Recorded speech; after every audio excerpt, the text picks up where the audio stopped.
నిధులు ఇచ్చి ఈరోజు ఒక అద్భుతమైన పోటీ పడగలిగే యూనివర్సిటీగా తీర్చిదిద్దుతున్నాం.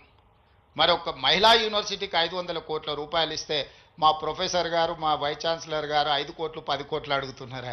అడగడానికి కూడా మా వాళ్ళకు పేదరికం ఉన్నది. ఎంత పేదరికం అంటే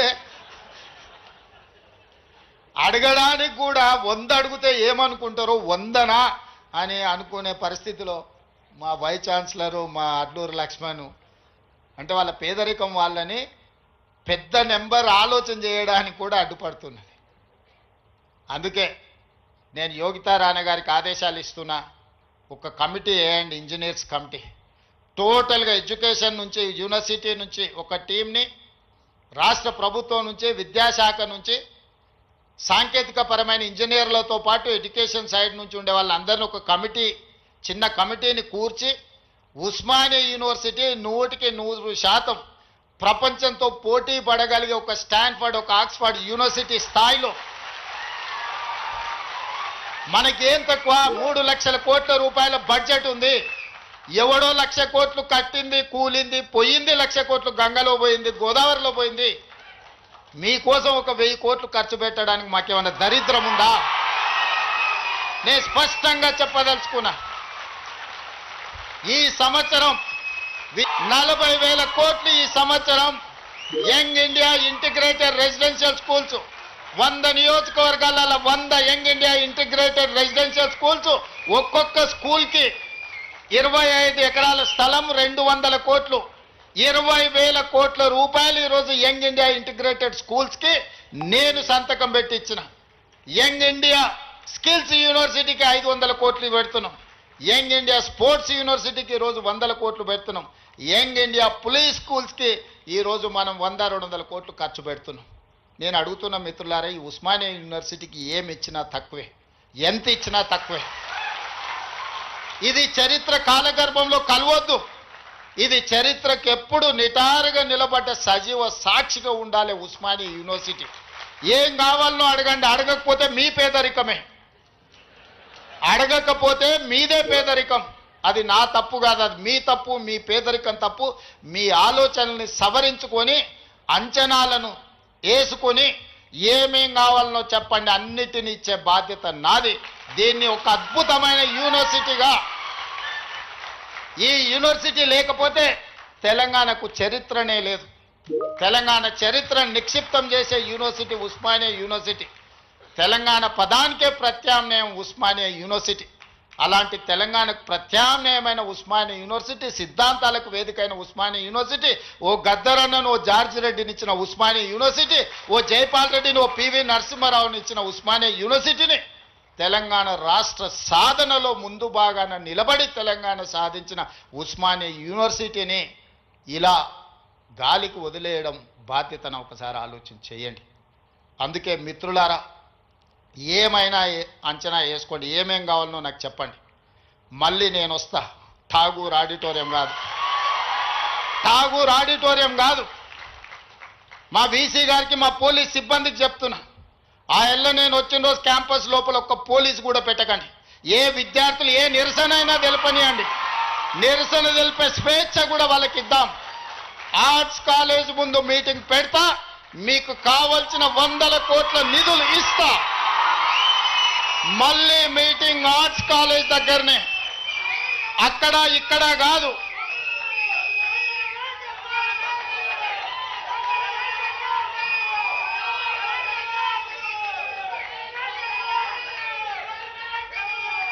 ఆర్ట్స్ కాలేజ్కి వచ్చిన రోజు డీజీపీ గారికి సిటీ కమిషనర్ గారికి నేను ఆదేశాలు ఇస్తున్నా, ఒక్క పోలీస్ కూడా క్యాంపస్ లోపల ఉండొద్దు, నేను వస్తా. ఎవరు వీళ్ళు?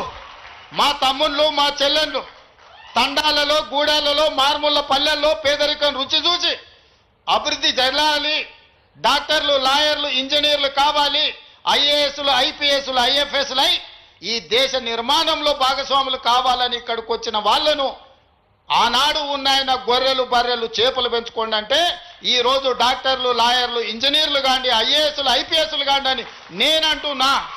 నేను రావద్దా? ఎందుకు రావద్దు? గొర్రెలు బర్రెలు చేపలు పెంచుకునేటోనికి నేను రావద్దని కోరుకుండొచ్చు, కానీ డాక్టర్లు, లాయర్లు, ఇంజనీర్లు, ఐఏఎస్లు, ఐపీఎస్లు అయ్యే విద్యార్థులకు నేను రావద్దని నన్ను అడ్డుకోవాలన్న ఆలోచన ఎందుకు ఉంటుంది? ఒకవేళ అడ్డుకుంటే వాళ్ళు వేసే యక్ష ప్రశ్నలకు సమాధానం చెప్పే చిత్తశుద్ధి నాకుంది. తెలివి ఉందా లేదా పక్కన పెడితే నాకు చిత్తశుద్ధి ఉంది. నా చిత్తశుద్ధిని ఎవరు ప్రశ్నించలేరు, ఎవరు శంకించలేరు. అందుకే మీరు అంచనాలు పెంచండి, అంచనాలు వేయండి, అన్ని వివరాలు సేకరించండి. డిసెంబర్ మాసం మనకు అత్యంత కీలకమైన మాసం. Miracle month is December. క్రిస్మస్ని మిరకల్ మంత్ అంటారు, అద్భుతాలు జరిగే నెల అంటారు. డిసెంబర్ 9, 2009కి చరిత్ర పుటలలో ఒక గొప్ప పేజీ ఉన్నది. మొట్టమొదటి తెలంగాణ రాష్ట్ర ప్రకటన డిసెంబర్ 9, 2009 నాడు జరిగింది. అందుకే డిసెంబర్ నెల అంటే నాకు అత్యంత ఇష్టం. మళ్ళీ డిసెంబర్లో ఆర్ట్స్ కాలేజ్ దగ్గర మీటింగ్ పెట్టండి, నేను వస్తా. మీకేం కావాలో అక్కడికక్కడ అన్ని మంజూరు చేసి జీవో ఇచ్చిపోతా. మొత్తం లెక్క పెట్టండి, ఏం పనులు కావాలో నాకు చెప్పండి. అన్ని రిక్రూట్మెంట్స్తో సహా మీరు ప్రణాళికలు చేసుకోవాల్సింది. నేను మంజూరు చేసేదే నా బాధ్యత. పబ్లిక్ సర్వీస్ కమిషను ఆనాడు గ్రూప్ 1 పరీక్షా పత్రాలు జిరాక్స్ సెంటర్లలో పల్లి బఠానీల కింద అమ్ముకుంటే పబ్లిక్ సర్వీస్ కమిషన్ని ప్రక్షాళన చేసి కొత్తగా నియమించి పరీక్షలు నిర్వహించి దాదాపుగా 85% ఎస్సీ, ఎస్టీ, బీసీ మైనారిటీలు ఈరోజు సెలెక్ట్ అయ్యే పరిస్థితి ఉంటే కొంతమంది అడ్డుకోవాలని కోర్టుకెళ్ళి స్టే తీసుకొచ్చి సంవత్సరాల కొద్దీ 2011లో పబ్లిక్ సర్వీస్ కమిషన్ గ్రూప్ 1 పరీక్షలు జరిగితే 2025 వరకు మళ్ళీ పరీక్షలు జరగలేదు. 14-15 ఏళ్ల తర్వాత నేను పరీక్షలు నిర్వహిస్తే ఫలితాలను ప్రకటించకుండా అడ్డుకుంటారు. విద్యార్థులారా మీరు ఆలోచన చేయండి. 60,000 ప్రభుత్వ ఉద్యోగాలు ఒక్కొక్కరి తలలు లెక్కబెట్టి ఎల్పీ స్టేడియంలోనే వాళ్ళ కుటుంబాలు, వాళ్ళ తల్లిదండ్రులను పిలిచి నియామక పత్రాలు అందించి 60,000 ప్రభుత్వ ఉద్యోగ ఖాళీలను మొదటి సంవత్సరంలోనే భర్తీ చేసిన. విద్యను పెంచాలి, విద్యను పంచాలి అని 11,000 మంది టీచర్లను 55 రోజుల్లో నోటిఫికేషన్ వేయడమే కాదు, రిక్రూట్ చేసి నియామక పత్రాలు అందించిన తెలంగాణ రాష్ట్రంలో కొన్ని కారణాల వల్ల ఎస్సీ కేటగరైజేషన్, ఇతర అంశాల వల్ల రిక్రూట్మెంట్ను వాయిదా పెట్టినా ఈరోజు ఆ సమస్యను పరిష్కరించుకొని దాదాపుగా ఇంకో 40,000 ఉద్యోగాలను రాబోయే 6 నెలల నియామకాలు చేపట్టి 2.5 సంవత్సరాలు పూర్తి చేసుకునే లోపల 1,00,000 ఉద్యోగాలు భర్తీ చేయాలి ప్రభుత్వంలో అని ప్రయత్నం చేస్తున్నాం. ఇతర దేశాలు, ఇతర రాష్ట్రాలు పర్యటించి పెట్టుబడులు తెచ్చి ప్రైవేట్లో దాదాపుగా 20 నెలల 1,50,000 ఉద్యోగాలు ఈరోజు ప్రైవేటు రంగంలో మనం కల్పించినాం. ఈరోజు తెలంగాణ రాష్ట్రము అభివృద్ధి చెందిన రాష్ట్రంగా ఈరోజు వేగంగా ప్రయాణం చేస్తుంది. Self collection of revenue, law and order, policing ప్రతిదీ దేశంలోనే నెంబర్ 1 రాష్ట్రంగా ఈరోజు కేంద్ర ప్రభుత్వం గుర్తించింది. నేను చెప్పట్లేదు, కేంద్ర ప్రభుత్వం నివేదికలు చెప్తున్నాయి.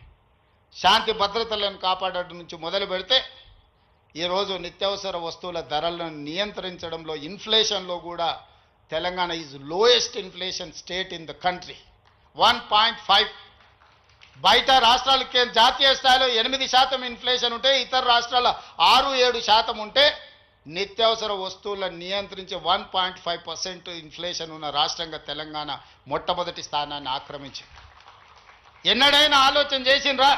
సన్న బియ్యం ప్రతి పేదవాడికి 3,10,00,000 మందికి ఈరోజు సన్న బియ్యం తింటున్నారంటే 60 రూపాయల కేజీ ఉన్న సన్న బియ్యం ఇవాళ 45 రూపాయలకే మార్కెట్లో దొరుకుతున్నాయంటే 3,10,00,000 మందికి ఈరోజు రాష్ట్ర ప్రభుత్వం సన్న బియ్యం ఇవ్వడం.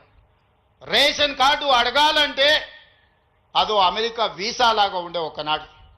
ఇవాళ ప్రతి పేదవాడికి రేషన్ కార్డు ఇచ్చి ఇంటింటికి వెళ్ళి నీకు రేషన్ కార్డు కావాలన్నా తీసుకో అని చెప్పి ఈరోజు ఇస్తున్న ప్రభుత్వం మనది కాదా?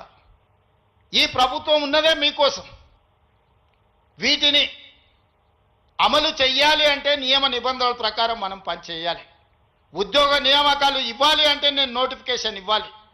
ప్రభుత్వ శాఖలలో ఖాళీలను తెచ్చుకోవాలి, రేషనలైజేషన్ చేయాలి, ఎక్కడెక్కడ ఖాళీలు ఉన్నాయో గుర్తించాలి. ఆ ఖాళీలను పబ్లిక్ సర్వీస్ కమిషన్కో, పోలీస్ కమిషన్కో, లేకపోతే మెడికల్ అండ్ హెల్త్ డిపార్ట్మెంట్ ద్వారానో ఈరోజు నియామకాలు చేపట్టడానికి ఒక ప్రాసెస్ ఉంది. ఆ ప్రాసెస్ ప్రకారం మనం ఈరోజు చేసుకుంటున్నాం. ఒకనాడు నోటిఫికేషన్ల కోసం మీరు ధర్నాలు నిరసనలు చేసేది.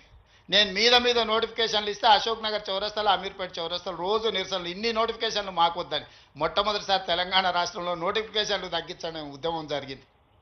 ఇంకా ప్రొఫెసర్ కాసింది మాది పక్క ఊరే. మీ ఊరు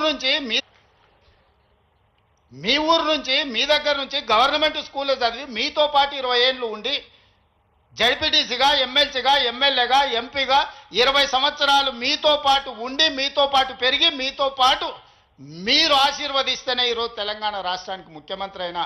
చదువుకోవడానికి గుంటూరు పోలేదు, లేకపోతే పూనా పోలేదు, లేకపోతే అమెరికా పోలే. నేను చదివింది ఇక్కడనే, పెరిగింది ఇక్కడనే, ఎన్నికైంది ఇక్కడనే. మా తాతలు ముత్తాతలు ఎవరు పెద్ద పెద్ద పదవులలో లేరు. మా నాయన పేరు చెప్పి నేను ఇక్కడికి రాలేదు. కష్టపడి మీరు ఆశీర్వదిస్తే ఇక్కడికి వచ్చిన. చెట్టు పేరు చెప్పి చింతకాయలు అమ్మదలుచుకోలేదు నేను. కొంతమంది చెట్టు పేరు చెప్పి అమ్ముకునే ప్రయత్నం చేస్తారు.